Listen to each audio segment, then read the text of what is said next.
शुभ पर्व की शुरुआत पंचांग से करते हैं। आज का पंचांग 10 मई 2022 बैसाख मास शुक्ल पक्ष मंगलवार 9वीं तिथि शाम 7:25 तक रहेगी। नक्षत्र मघा नक्षत्र, स्वामी केतु ग्रह हैं, देवता पितृगण है, ध्रुव योग, चंद्रमा सिंह राशि पर अवस्थित है। सूर्योदय का समय 5:32, सूर्यास्त शाम 7:01 के आसपास, राहु काल 3 से 4:30 बजे, सायंकाल 3 से 4:30 बजे। आज अभिजित मुहूर्त 11:51 से 12:43 के मध्य अभिजित मुहूर्त है, विशेष मुहूर्त है। दिशाशूल उत्तर दिशा की ओर यात्रा ना करें, उत्तर दिशा की यात्रा निषिद्ध है। और अगर यात्रा कर दी है तो काला तिलक गुड़ खा करके और तिलक लगा करके अपने इष्ट का नाम लेकर के यात्रा कर सकते हैं। अब बात करेंगे मां सीता के प्राकट्योत्सव की। तो जैसा आज के पंचांग में आपको बताया गया, आज बैसाख मास के शुक्ल पक्ष की 9वीं तिथि है, जिसे सीता नवमी के रूप में जाना जाता है। मां सीता के जन्म की प्राकट्य की शुभ तिथि है। कुछ कथाएं आपने सुनी होगी कि मां धरती से प्रकट हुई, लेकिन ऐसा क्यों हुआ, इसके पीछे क्या रहस्य है, आज आपको उनके दैवीय स्वरूप को मैं सुनाता हूं। उस कथा के श्रवण से आपका भाग्योदय होगा। सीता जी के जीवन से जुड़ा दिव्य संयोग आनंद रामायण में ये कथा मिलती है। माता सीता के पूर्व जन्म की कथा राजा जनक श्री राम जानकी विवाह के बाद सबके सामने अहल्या के पुत्र शतानंद से सुनते हैं। शतानंद से ये कथा प्राप्त होती है। माता सीता के पूर्व जन्म का प्रसंग है कि पूर्व काल में पद्माक्ष नामक एक राजा थे, जो बहुत लोकप्रिय राजा थे। उनसे माता लक्ष्मी को पुत्र के रूप में प्राप्त करने के लिए कठोर तप किया। उनको ये प्रेरणा हुई कि ये कठोर तप किया जाए। माता लक्ष्मी उनके तपश्चर्या से प्रसन्न हो गई।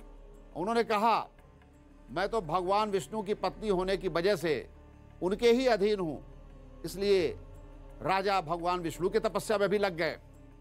इसके बाद राजा पद्माक्ष ने भगवान विष्णु की तपस्या समर्पित भाव से की। भगवान विष्णु ने उन्हें नारंगी का एक फल दिया प्रसाद रूप में, और अंतर्धान हो गए।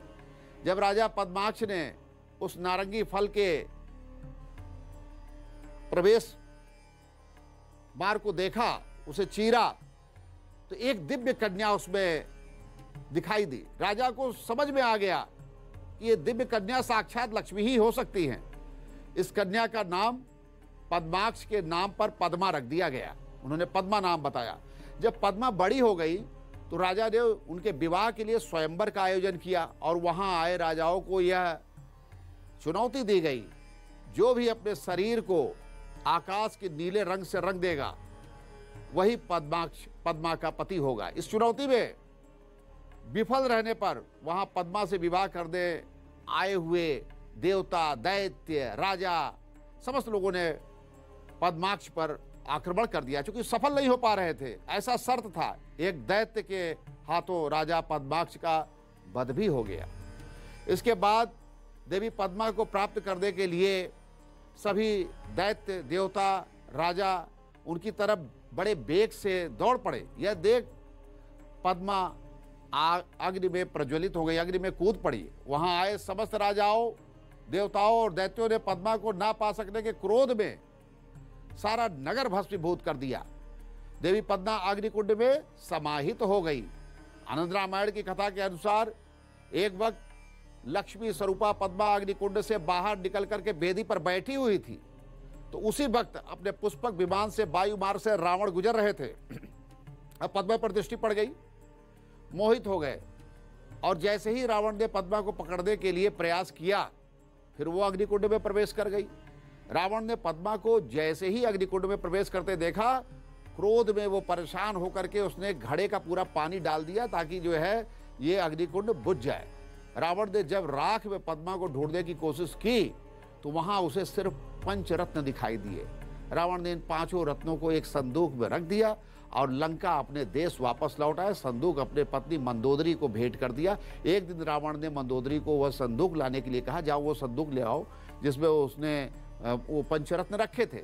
मंदोदरी जब संदूक लाने के लिए गई तो इतना भारी था कि उसे वह उठा ही नहीं पा रही थी। जब मंदोदरी ने उस संदूक को खोला तो उसके अंदर एक दिव्य कन्या दिखाई दी। मंदोदरी ने क्रोध में रावण से इस दिव्य कन्या के बारे में पूछा, ये क्या है? तो उसने पद्मा की कथा बताई कि ऐसा ऐसा था। मंदोदरी ने रावण को कहा कि जिस पद्मा की वजह से उसके पिता का सारा राज्य ही समाप्त हो गया, वो पिता भी समाप्त हो गए, वह कलंकिनी पद्मा रूपी यह कन्या वो लंका क्यों लेकर के आए हो? यह बालिका लंका का सर्वनाश कर देगी, सर्वनाश का कारण बनेगी। मंदोदरी ने अपने सेवकों को बुलाकर कहा कि इस दिव्य कन्या को कहीं दूर भूमि में ले जा करके गाड़ दो, यह विनाश का कारण बन सकती है। यह सुन करके दिव्य बालिका ने कहा, मैं वापस लंका आऊंगी और रावण सहित सभी राक्षसों के वध का कारण बनूंगी। आनंद रामायण की कथा के अनुसार जिस भूमि के अंदर इस दिव्य कन्या को स्थापित किया गया, गाड़ा गया, वह भूमि राजा जनक ने एक ब्राह्मण को दान में दे दी थी। उस भूमि को जोतते हुए उस वक्त ब्राह्मण के हल की सीता फाल से बनी भूमि की रेखा, यह संदूक बाहर निकल आया। अचानक वह संदूक बाहर निकल आया। क्योंकि भूमि के अंदर पाए जाने वाले समस्त प्रकार के संसाधनों पर अधिकार राजा को होता है, भूस्वामी को नहीं। इसलिए उस ब्राह्मण ने उस संदूक को राजा जनक को ले जाकर के समर्पित कर दिया। राजा जनक ने जब इस संदूक को खोला तो उसमें दिव्य कन्या दिखाई दी, माता सीता के रूप में। आपको पता है कि रामायण, वाल्मीकि रामायण ने भी यह लिखा है, स्पष्ट रूप से वहां पर है। आनंद रामायण भी महर्षि वाल्मीकि से ही जुड़ी हुई है। खैर, अब बात आज के ज्योतिष सूत्र की, और इसके बारे में हम बात करेंगे पुष्य नक्षत्र, जिसमें पुष्य नक्षत्र में माँ सीता का आविर्भाव हुआ।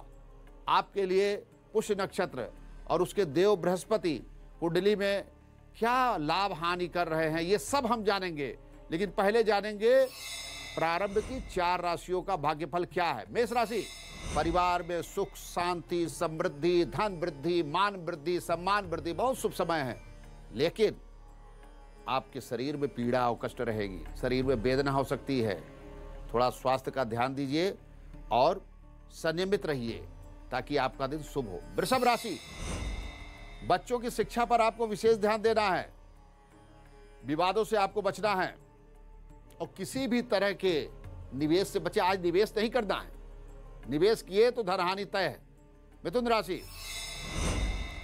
ग्रहों के कुछ ऐसे संयोग बन रहे हैं कि मिथुन राशि के जातकों के लिए पारिवारिक क्लेश और विवाद उत्पन्न हो सकता है।